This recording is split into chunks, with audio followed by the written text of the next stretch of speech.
and manje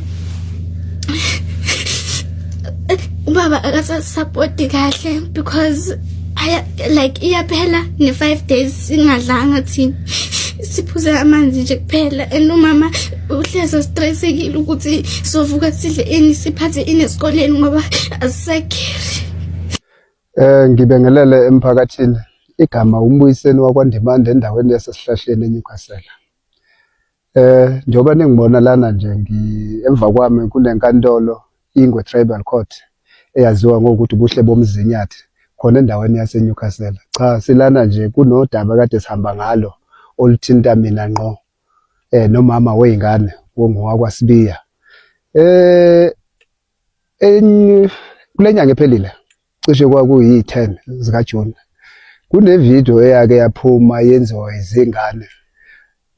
Kwesinye isikhathi ngeke ngithande ukuthi ngibize igama lengane ukuvikela ngokomthetho ilokhoza isithunzi sengane, kodwa kune video eyaseculator ithunyelwa yingane engangazi ukuthi yayithunyelwa uma wayo, hayi ukuthi yayizenzela yona, ngoba uzozwa indlela eyiqala ngayo lengane ma izothi ubaba wahamba ekhaya ethathwa umama thizeni.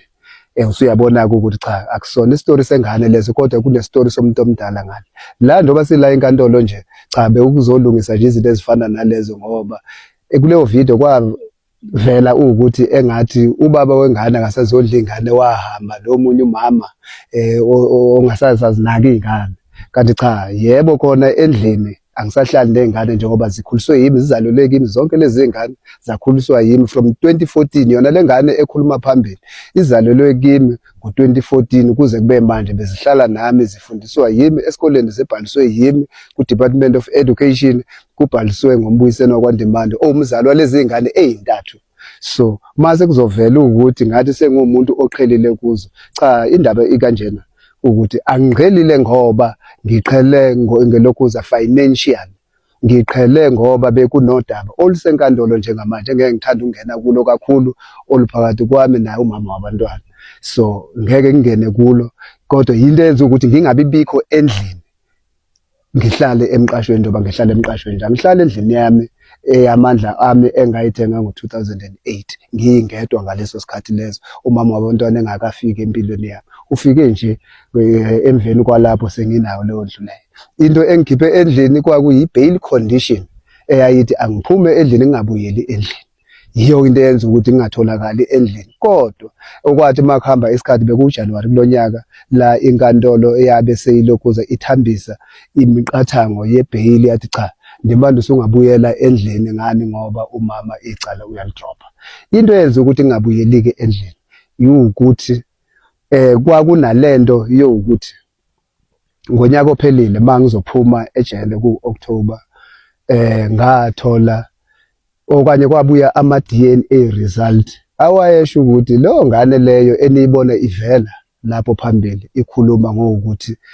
mina angisabondla ngisabanaki kakusiyona eyami according to ilokhuze i-DNA test ayizalwa yimina.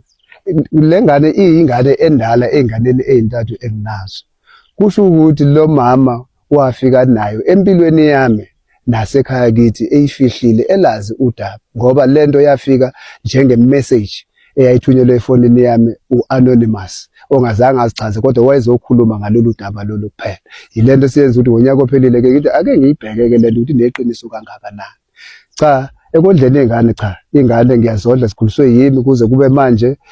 iyodwa nje inyanga engabange ngisakwazi ukubuyela khona kule nyanga ephelile emva kwale video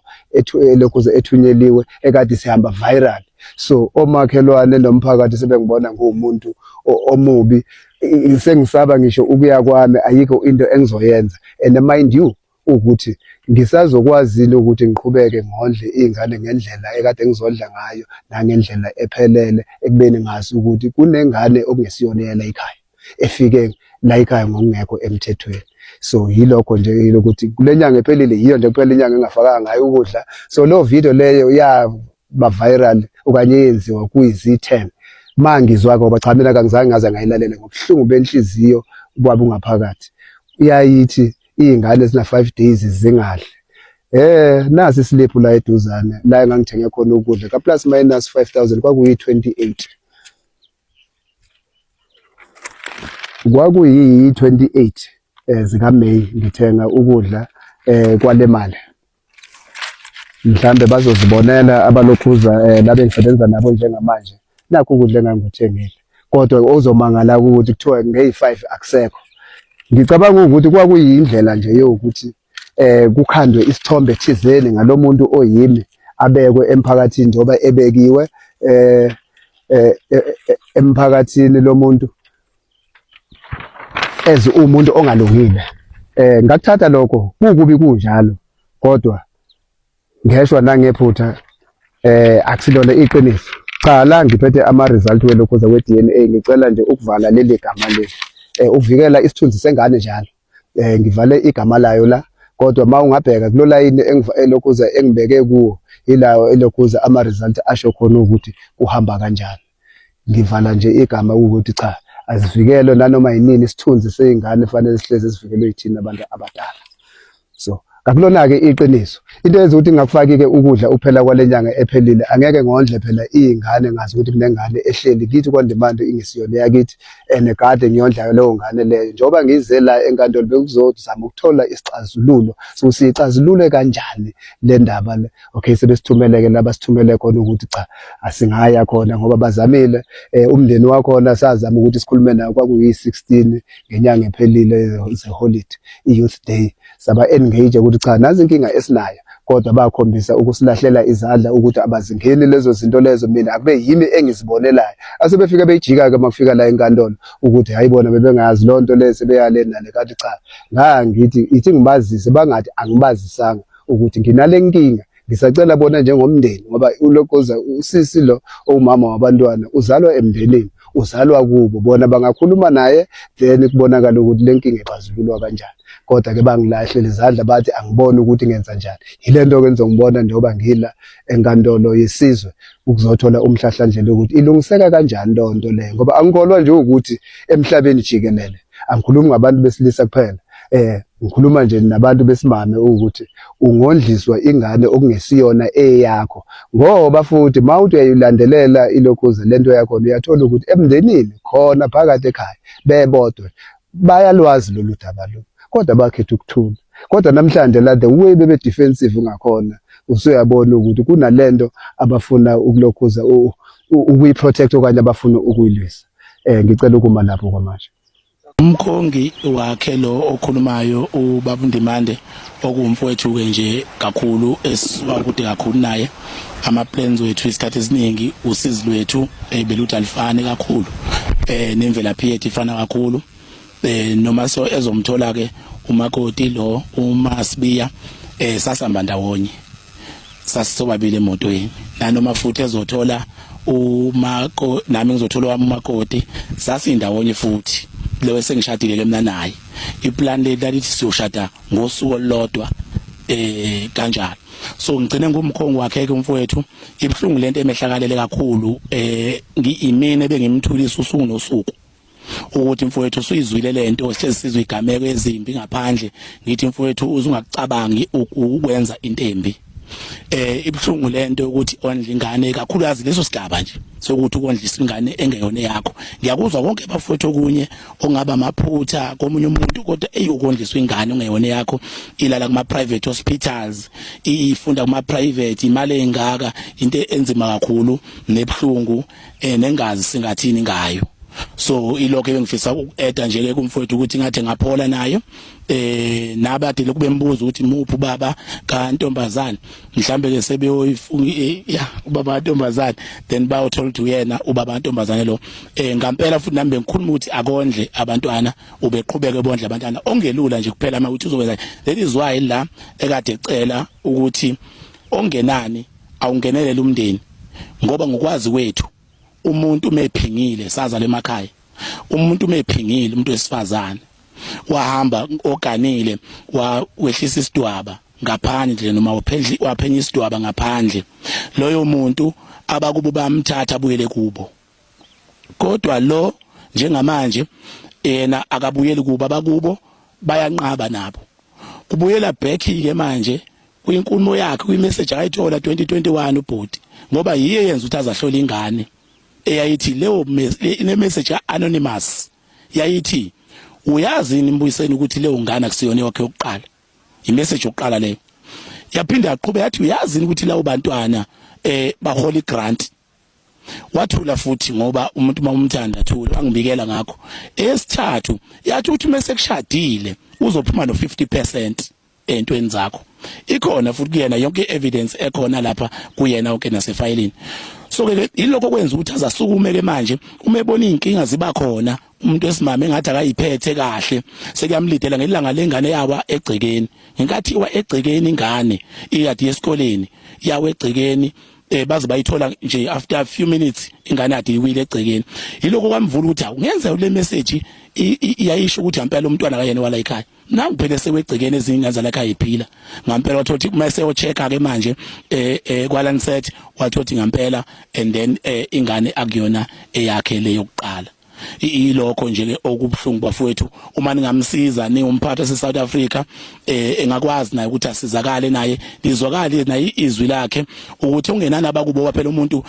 akanqabile ukuthi akayilwe impi approve otherwise naye kodwa abamthatha abakubo mina njengomkhongi ngimele lokho ukuthi abakuba bamthathe abuyele kubo alweke engalwa ngenkantolo ngani athi nami ngiprove right la ingane yakhona uright kodwa mase soliwe lapha kuloya mndeni nje akekho right utabe khona ngokomthetho ngokwesintu uyahamba buyele kubo obhuti bakhe bayamthatha noma bamlande ngoba umemxosha undimethe akaphume uyalwa kafundi futhi ukuphuma abashadileka sicacise nalokho ngoba kuvela ukuthi hayi ifana divorce ushadile uyadivorce nomuntu ongashadanga akhona lilodwa iphepha likhona enkantolo abahlanganisanga abenza ngalutho so akukho ke into emhlanisi uthi ngaza enkantolo athi abadivorce udivorce under liphi igama lithini igama divorce ngalo ilokho ke bafowethu nami bengidlulisa cha ngiyazwelana kakhulu ndimanda angafisi nami ehlala lento ubemthanda umkakhe nengane zakhe futhi uyayithanda kakhulu kodwa njengamanje le part nendawo ubetha ayibuyele kubo naye asale nalezi zakhe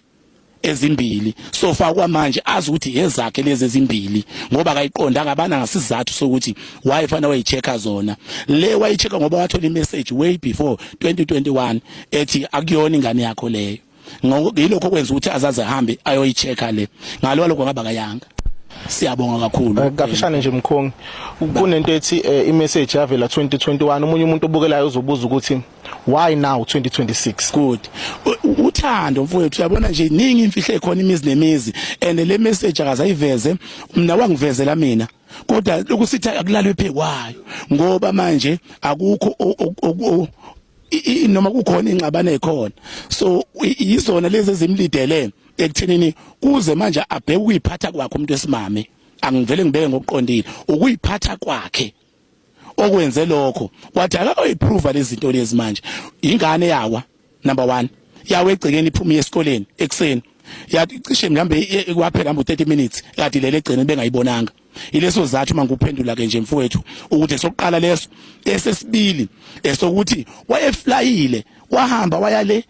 kwavela ithombe kuneyithombe avela khona enqunu ebanjwe indoda enqunelele embhedeni ehotel ebanjwe indoda lezo thombe isithombe lesesikhona uma nisidinga niyosithola nami sangishaqisa ebanjwe indoda engceni esehotel waqeda wathatha iflight kodwa wayethe kundimande ayike wathatha iflight wabuya wezekhaya ingane weshiye naye lo ndimande ingane siyabonga mkhongo futhi ngamanye amagama into yenza ukuthi ubaba linde from 2021 to 2026 ukuthi sekunendlela ezinye angasayiboni kahle ngimambona ngathi sekungaze kuphinde kelinye iphutha elithi malicishe lifanele lenzakaleni mfowethu ngiyabonga injalo nje ukubona ukuthi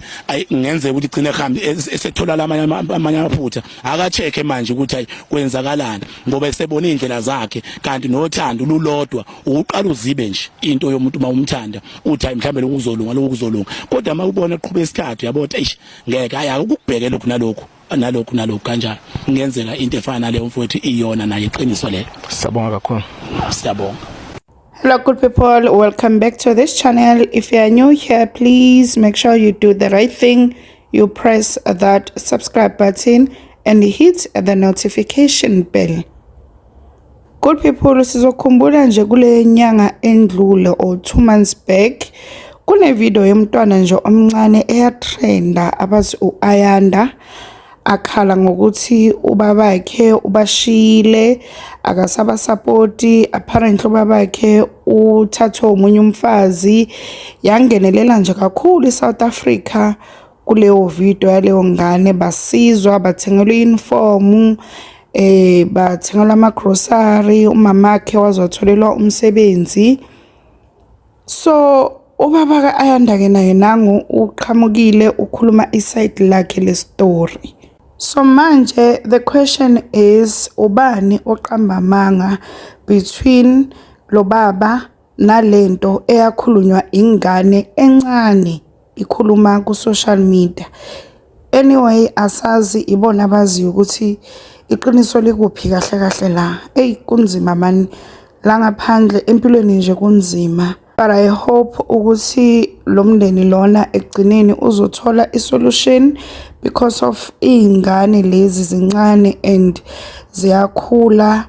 and the worst part of it, internet doesn't forget. So let's hope ukuthi nje bazothola isixazululo ukuthi basolve le ndaba kahle ngepeace, impilo nje iqhubeke. Good people, please comment your thoughts below. Tell us what do you think. Don't forget to like, share and subscribe. Kulungile, bye. See you on the next one.